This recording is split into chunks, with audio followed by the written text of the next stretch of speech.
Հայաստանը ոչ մի տեղ չի պիտի գնա։ Հայաստանը մնում է Հայաստանը։ Մենք մնում ենք այստեղ, մենք մնում ենք մեր տարածաշրջանում, ուղղակի պետք է հասկանանք եւ ընդունենք, որ եւ մեր տարածաշրջանը եւ աշխարհը մեծ փոփոխությունների մեջ է գնում։ 2025 թվականի վերջը Տրամփի վարկը Ռուսաստանի հետ փորձելով հարաբերությունները կառուցել ուրիշ մակարդակի վրա եւ նորից կիսել աշխարհը ազդեցության ոլորտների վրա, որտեղ ամեն մեկը մնում է իրան տերը, այդ մոտեցումները, որը եղել են 19 դարում, 20 դարում եւ Տրամփի Միացյալ Նահանգների փորձը այդ ամեն ինչը ձևավորել 21 դարում, իմ կարծիքով դա չի ստացվելու, ինչ որ պիտի դու ադապտացնես քո մոտեցումները։ То есть աշխարհը այնպես չի ձևավորվել մինչև 2-3 ամիսը, քան թե սպասվում է։ Այո, Ռուսաստանը թուլանում է։ Թուլանալով իր հնարավորությունները վերահսկել իր ավանդական տարածք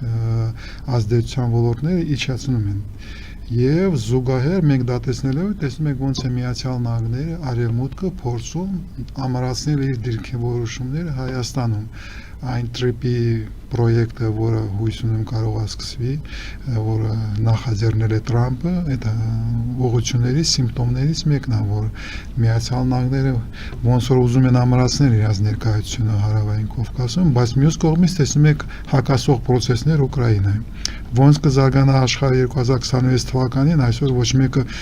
այդպես հստակ ասել չի կարող, բացի նրանից, որ պատերազմները շարունակվել են։ Եվ այստեղ Հայաստանի համար, հայկական պետականության համար, հայ ազգի համար մեծ խնդրեմ է ինձ կարծիքով, որ մենք պետք է հասկանանք առաջինը, պետք է ձևավորենք ինչ տարածաշրջանում ենք ապրում։ Դա հաստատ Հարավային Կովկաս չի։ Դա հաստատ միայն Կովկաս չի։ Ես դրա մասին միշտ ասել եմ, որ Հայաստանը հետ է գալիս Մերձավոր Արևելք, որտեղ ինքը ավանդական եղել է։ Հարավային Կովկաս, Հյուսիսային Կովկաս, Կովկաս, դա հասկացողություններ են, որը ձևավորվել են ավելի շուտ Ռուսաստանի կայսրության, սովետական միության ներքո, այդ աշխարհաքաղաքական կառուցվածքի ճարտարապետության մեջ։ Այդ ճակատներում ճոխությունը ընդունել ի վերջո, որ Հայաստանը, Կովկասը մնում է Ռուսաստանի ազդեցության տակ, մենք այդ հնարավորությունը չունենք։ Մենք հաստատ գիտենք եւ հստակ տեսնում ենք, որ Հայաստանի վրա եւ մեր տարածաշրջանային փոքր տարածաշրջանում ազդեցություն ունի Արևմուտքը, ազդեցություն ունի Թուրքիան, ազդեցություն ունի Իրանը, ազդեցություն ունի Իսրայելը, առնվազն այդ 4 երկրները ուժային կենտրոնները, որը մեզ ասել են։ Դա նշանակում է մենք պիտի գտնենք եւ հասկանանք մեր տեղը ոչ թե Կովկասում, բայց ավելի լայն տարածաշրջանում, որտեղ նաև մտնում է առնվազն Մերձավոր Արևելքը։ Ես չեմ խոսում մեծ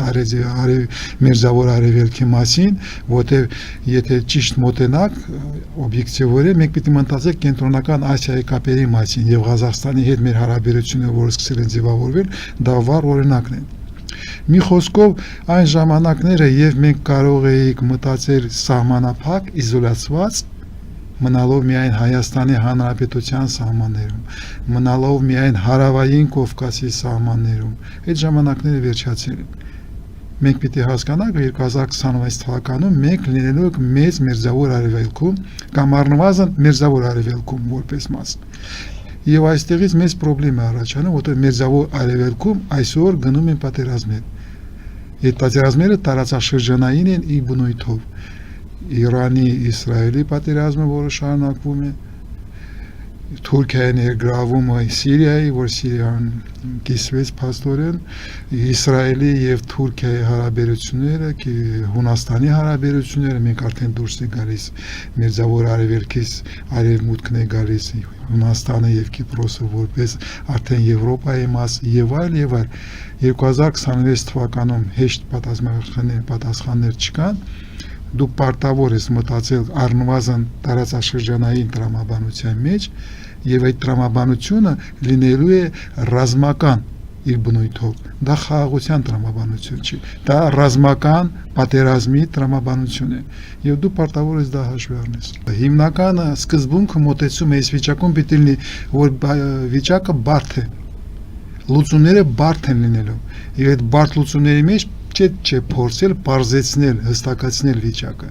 Եվ ելնելով դրանից հիմնական խնդիրը, որ դու պիտի պատասխանը դաս, ով ես դու։ ով ես դու որպես հայազգ, ով ես դու որպես Հայաստան, պետություն եւ հո երթաս, որտեղ ես գնում։ Դրա համար առաջինը դու պետք է հասկանաս որտեղ ես, դու Մերձավոր Արևելքում ես։ Դու պետք է գտնես քո տեղը, քո այս իրականության մեջ որը կաս, եւ հետո մտածես որտեղ ես ուզում գնալ։ Դու ուզում ես ունենալ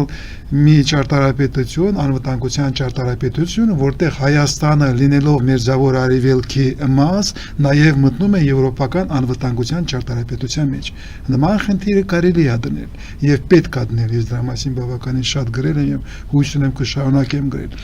Բայց դու մտնում ես եվրոպական անվտանգության ճարտարապետության մեջ, հաստատանալով հստակ ով ես դու եւ քո վիճակը։ Եթե դու այդ հասկացողությունը չունես, դու շեղվելու ես եւ հաստատ չես հասնելու քո նպատակներին։ Եվ այստեղ ուրիշ մեծ խնդրեմ է առաջանում, որովհետեւ Եվրոպան նույն ձևի փոխվում է։ Եվրոպան նույն ձևի փոխակերպման մեջ է։ ՆԱՏՕ-ն, որը եղել է հիմնական կոլեկտիվ անվտանգության ճարտարապետության կրողը, նույն ձևի փոխակերպման մեջ է։ Եվրոպայի Միացյալ Նահանգների հարաբերությունները փոխակերպման մեջ են։ Եվրոպայի Ռուսաստանի հետ հարաբերությունները փոխակերպման մեջ են։ Եվ Եվրոպայի եւ Մերձավոր Արևելքի հարաբերությունները փոխակերպման մեջ են։ Եվ դու պիտի լուծես երկու շատ դժվար process-ներ ստացում։ Մի կողմից դու ես փոխակերպման մեջ, գտնում ես քո տեղը փոխող աշխարհում, բայց մյուս տեղից եւ տարածաշրջանն է փոխվում, եւ Եվրոպան է փոխվում։ Դրա համար եթե դու դա հաշվի չես առնում եւ փորձում ես պարզ նայես մեկ քայլանի քայլերով մտածել, որ հա հասնում եմ Եվրոպայի մտնում, դա քեզ լուծում չի տալիս։ Մի իշխանություն, իշխող վերնախավ, որը հայտարարում է, որ ինքը կտրում է խզում է իր կապերը պատմությունից, մշակույթից, ուղղակի դա ուտոպիա է, Տիգրան, դու էլ ինձ ման ջահել չես հիշում ես բոլշևիկներին փորձը կտրել ամեն ինչից, դա բոլշևիզմ է, տրոցկիզմ է,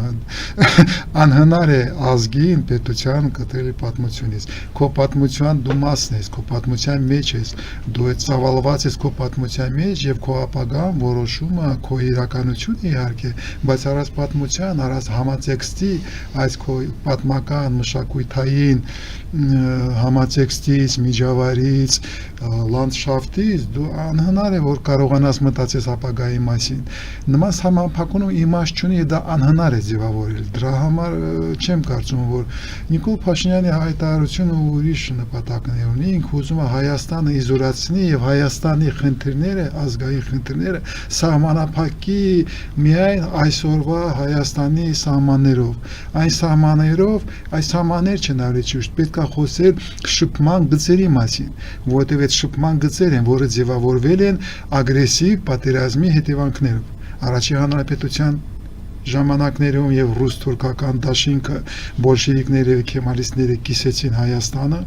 ձևավորվեց սովետական Հայաստանը, որի տարածքից տարանջատվել է Արևմտյան Հայաստանը, Նախիջևանը, Արցախն է անջատվել եւ ձևավորել է սովետական Հայաստանը։ Հետո